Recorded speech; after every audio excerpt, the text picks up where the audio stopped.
Thanks చెప్తాను. అందరికీ నమస్కారం. చాలా సంవత్సరాలు బట్టి ఈ పైరస్ అనే మహమ్మారిని ఆ బారిన పడ్డా మేమంతా ఎలా తప్పించుకోవాలి, ఎలా బయటపడాలి అని చాలా వర్రీ అవుతుండేవాళ్ళం. ఇది ఫిల్మ్ ఇండస్ట్రీ మీద డైరెక్ట్గా ఇండైరెక్ట్గా లక్షలాది మంది ఆధారపడి ఉన్నారు. ఇది ఏ ఒక స్టార్స్తో, పెద్ద డైరెక్టర్లతో, పెద్ద నిర్మాలతో కాదు. ఇది ఒక లైట్ బాయ్ దగ్గర నుంచి, చిన్న మేకప్ మ్యాన్ దగ్గర నుంచి, థియేటర్స్ దగ్గర గేట్ కీపర్ దగ్గర నుంచి ప్రతి ఒక్కళ్ళు ఇండస్ట్రీ మీద ఆధారపడి ఉన్నారు. ఇంతమంది కష్టాన్ని ఒకడు అప్పనంగా వచ్చి దోచుకుంటుంటే, దౌర్జన్యంగా వాడు ఎదురు సవాళ్ళు ఇసురుతుంటే ఇది తట్టుకోలేని పరిస్థితి.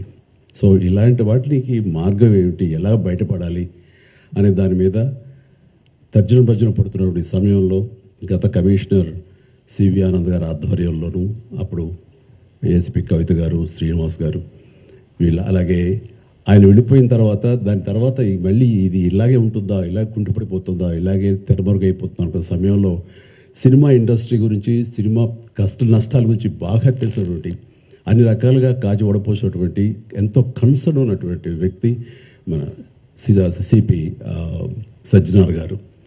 ఆయన చూపించిన చొరవకి, ఆయన పెర్సిస్టెంట్ ట్రయల్స్కి మిగతా ఆఫీసర్స్ అందరూ సహకరించిన దానికి ఈ రోజున ఎవడైతే ఛాలెంజ్, ఏ పైరేట్ అయితే కనుక ఛాలెంజ్ విసిరేయడో దమ్ముంటే చూసుకోండి అతన్ని ఈ రోజున పట్టుకోవడానికి వారు సహకరించారు.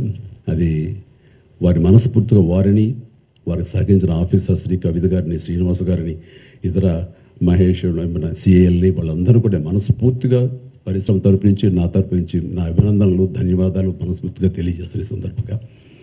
అండ్ ఆ తర్వాత ఇది ఇలాగే ఆగిపోకుండా కొనసాగే విధంగా పరిశ్రమ ఒక్కటిగా ఉంటూ, ఆరు సినిమా తీసాము, రిలీజ్ అయిపోయింది, తర్వాత మన బాధ లేదు అనుకోకుండా ప్రతి ఒక్కళ్ళు కూడా ఇది మన పరిశ్రమ, ఇక్కడ ఎంతో లబ్ధి పొందాము, దీనివల్ల మనం అభివృద్ధిలోకి వచ్చాము, దీన్ని కాపాడవలసిన బాధ్యత మన అందరికీ ఉందని ఒక సంఘటితంగా ఒక్కటై పోలీసు వారిని ఆశ్రయించి వాళ్ళ సహకారం తీసుకుంటూ, వాళ్ళకి మనం కాంప్లిమెంట్ చేస్తూ ఇలా ఒకళ్ళొకరు సమన్వయపరుచుకుంటే కనుక ఖచ్చితంగా ఇది ఏదో రోజుకి ఇది రూపం ఆపడానికి మన ప్రయత్నం మనం చేయొచ్చు.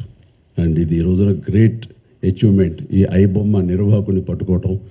అలాగే last time Madras Tamil blasters అని అతన్ని పట్టుకోవటం. అలాగే లాస్ట్ టైం మనకి సివి ఆనంద్ గారు చెప్పిన దాని ప్రకారం ఒక 22 ఏళ్ల కుర్రవాడు, ఇంటర్మీడియట్ చదివిన కుర్రవాడు, బీహార్ నుంచి వాడు దాదాపుగా ఎన్నో వందల సినిమాలు వాడు పైరసీ చేసి ఎంతో పెద్ద నష్టం కలిగజేశాడు. ఈ సంవత్సరం ఆరంభంలో కూడా దిల్ రాజు గారి గేమ్ చేంజర్ దగ్గర నుంచి తండేల్ అనే సినిమా కానీ, ఇలాగా కింగ్డమ్ అనే సినిమా, ఓజీ, ఇలాంటివన్నీ కూడా దీన్ని బారిన పడి చాలా పెను నష్టం జరిగింది. రేపొద్దున రాజమౌళి గారు చాలా పెద్ద సినిమా తీయబోతున్నారు. ఆయన అలాంటి వ్యక్తి మూలంగా మన తెలుగు సినిమా ఖ్యాతి ఖండాంతరాలకి వెళుతుంది. అలాంటి జరుగుతున్నప్పుడు ఇది పెను సవాల్గా ఉంటుంది, పెను ముప్పుగా ఉంటుంది కూడా మనకి. సో మమ్మల్ని అర్థం చేసుకున్నారు, మా బాధలు అర్థం చేసుకున్నారు. ఇవన్నీ సాధించాల్సింది ప్రభుత్వాలు, అక్కడ పోలీస్ డిపార్ట్మెంట్లు. సో వాళ్ళు చేసి చాకచక్యంగా చేసి ఎంతో సమర్థవంతంగా సహకరించి ఇది రాబట్టినందుకు మనస్ఫూర్తిగా మరొకసారి ధన్యవాదాలు తెలియజేసుకున్నాను. జై హింద్.